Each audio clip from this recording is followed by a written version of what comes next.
ऐसा करते करते सुबह हो जाता है। हम देखते हैं कॉन एंड किलुआ उस आदमी को घेर के खड़े हो जाते हैं। तभी वो आदमी वहीं पे अचानक बैठ जाता है। ठीक तभी बिस्की कहती है, ओए तुम दोनों वहाँ पे खड़े क्यों हो? वो अपने आप को हील कर रहा है। जो सुनते ही किलुआ उस पे तुरंत अटैक कर देता है, लेकिन वो आदमी भी किलुआ के ऊपर अटैक करता है, जिसके वजह से किलुआ को पीछे हटना पड़ता है और कहता है अगर ये घायल नहीं होता तो आज तो मेरी लग जाती। और तभी हम देखते हैं उसके आंखों के नीचे कट आ जाता है। फिर कौन भी हमला करता है, लेकिन वो आदमी अपने पास उसे नहीं आने देता और ठीक उसके मुंह के सामने अपने सीजर को रख देता है। गॉन कहता है इसके पास तो नहीं जा सकता। किलुआ अपने मन में कहता है क्या मैं इलेक्ट्रिसिटी का इस्तेमाल करूं? अगर मैं चार्ज करता रहा तो वो मुझ पे कभी भी अटैक कर सकता है। हे गॉन, चलो बारी बारी से लड़ते हैं। तुम अपने आप को थोड़ा हील कर लो और मैं इस पे अटैक करूंगा। हर 6 घंटे में हम बारी बारी बदलेंगे। गॉन कहता है आइडिया तो बहुत अच्छा है। इस तरफ ये आदमी अपने मन में कहता है यही तो चाहिए था मुझे। अगर 1 हफ्ते तक रिकवर कर लिया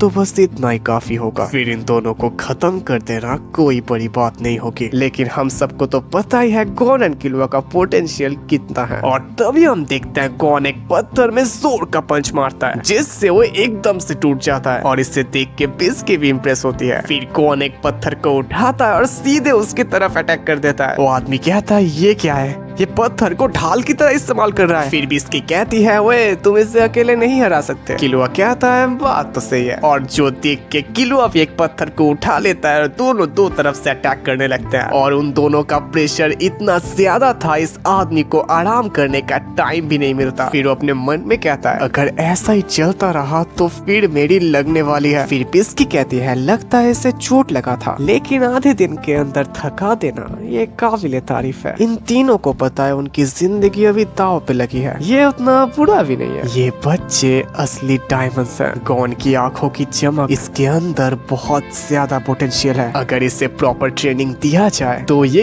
एक असली हीरे में बदल सकता है। और किलुआ के ये शांत आंखें, ये दिखने में नाजुक दिखता है, लेकिन अपने क्षमता से एक ब्लू डायमंड में बदल सकता है। मेरे दिल में तो लड्डू फूटने लगते हैं जब इन दोनों के पोटेंशियल को देखता हूँ। इन्हें बहुत ही अच्छी तरीके से ट्रेनिंग कराना होगा। फिर हम उस आदमी को देख पाते हैं जिसके आसपास बहुत सारे पत्थर थे। बिस्की कहती है ये दोनों बच्चे तो कुछ ज्यादा ही होशियार हैं। दुश्मन का ध्यान बटाने के लिए चारों तरफ पत्थर फेंक रखा है। मैंने 2 हफ्ते तो कुछ ज्यादा ही बोल दिया, ये तो एक दिन में निपट जाएगा। और तभी हम देखते हैं किलुआ उस पे अटैक कर देता है और दूसरी तरफ से गॉन पत्थरों के साथ अटैक कर देता है, जिसके वजह से वो आदमी नीचे गिर जाता है। और तभी किलुआ उसके ऊपर आके कहता है माफ करना, गेम ओवर। और बस एक पंच मारने वाला होता है, लेकिन तभी गॉन उसे रोक देता है, जिसके वजह से किलुआ भी वहीं पे रुक जाता है और कहता है गॉन रोका क्यों मुझे? गॉन कहता है हमारे पास अभी भी टाइम है। जब तक इसे हम अकेले नहीं हरा देते तब तक हमें इसे जारी रखना चाहिए। इस टाइम पे रुकने का कोई फायदा नहीं है क्योंकि हमारी जीत पक्की है। वो आदमी कहता है बेवकूफ कहीं का,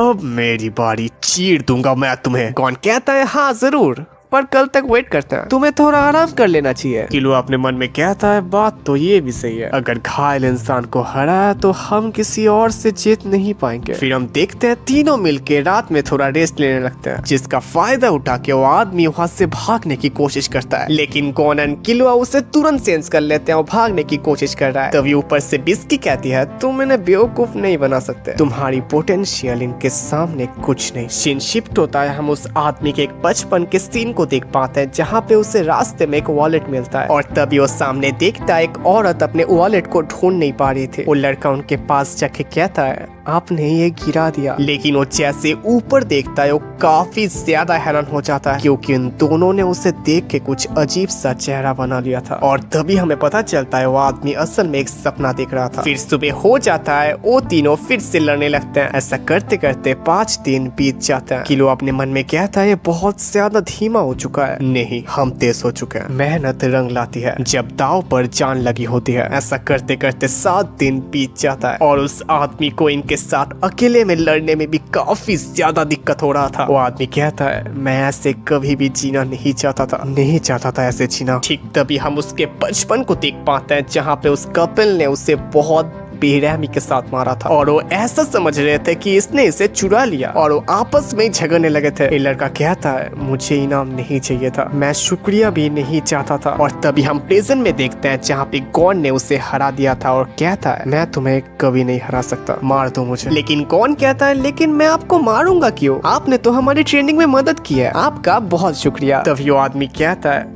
मैं बस एक आम जिंदगी चाहता था। जो कहते ही वो अपने सभी सीजर को वहाँ पे फेंक के वहाँ से चला जाता है और आई थिंक उसने बाउंटी हंटर का काम भी छोड़ दिया है। फिर बिस्की कहती है चलो मासातोरा चलते हैं, जो सुन के गॉर्डन किलुआ कहते हैं नंबर 9। बिस्की कहती है तुम दोनों बहुत धीमे हो, चलो 3000 पुशअप्स लगाओ। मासातोरा अभी भी 70 किलोमीटर दूर है, इसका मतलब 3 घंटे का सफर। फिर गॉन किलुआ और बिस्की 3 घंटे भागने के बाद पहुँच जाते हैं मासातोरा। फिर सभी कुछ कार्ड खरीदते हैं।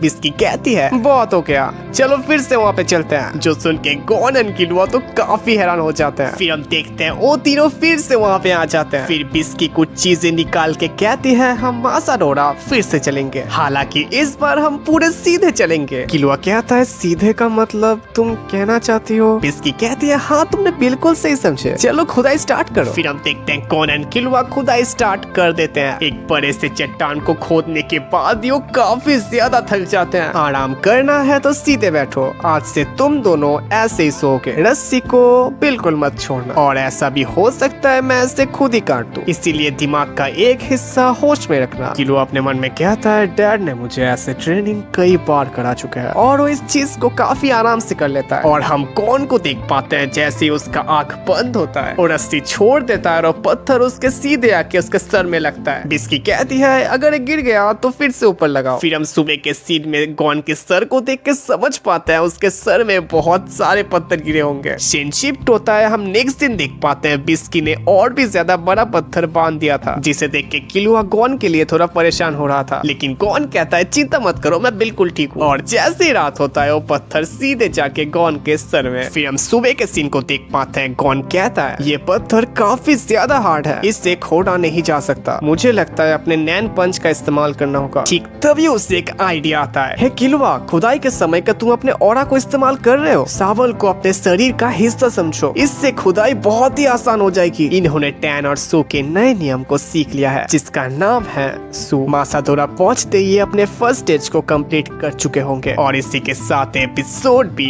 खत्म हो जाता है। वीडियो अच्छा लगा तो लाइक कर देना, सब्सक्राइब करना तो बिल्कुल मत भूलना, बेल आइकन वॉल पे सेट कर देना जिससे मेरे वीडियो आप तक पहले पहुंच जाए। मिलते हैं कल एक नई वीडियो के साथ, तब तक के लिए टाटा।